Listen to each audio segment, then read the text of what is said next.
Alright, so it's time to look at the toolbar of Animate. I'm using version 2020, so your version might look slightly different.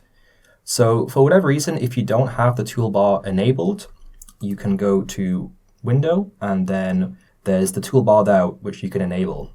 It's also worth noting that if your actual layout gets a bit messed up and you want to kind of restart, you can just go here, and then you can go to Workspaces, and then you can actually just reset Essentials, or you can load up one of the presets. So even if you kind of stretch out some of the boxes and it goes a bit wrong, you can always just reset it. So the first thing I like to do is I like to actually expand the toolbar, because it's a bit difficult kind of seeing everything in one big line. I like to kind of spread it out. That's just kind of how I like to work.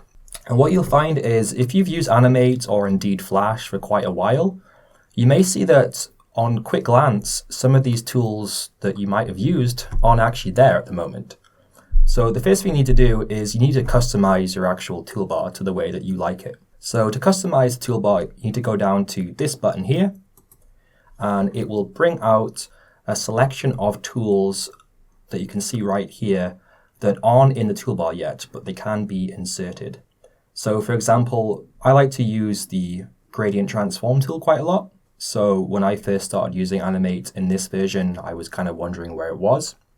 So you just drag it, and so you can put it into a kind of selection here. So we have a little selection of different tools that are quite similar.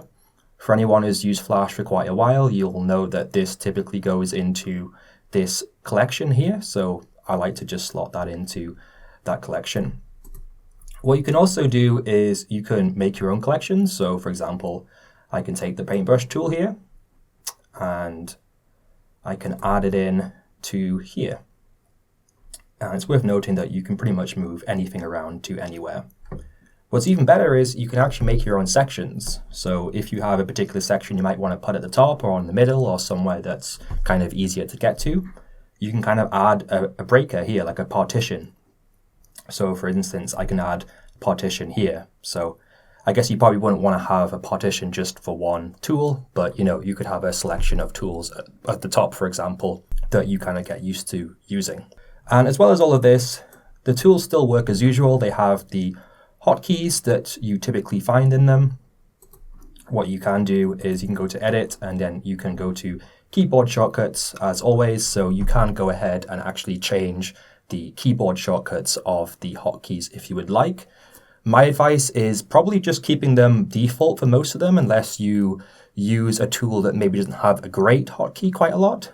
But usually it's best to keep the default stuff in Adobe, because they kind of have certain patterns that are good to use if you use multiple different Adobe products at once. So there we go. That is the customizable toolbar of Animate.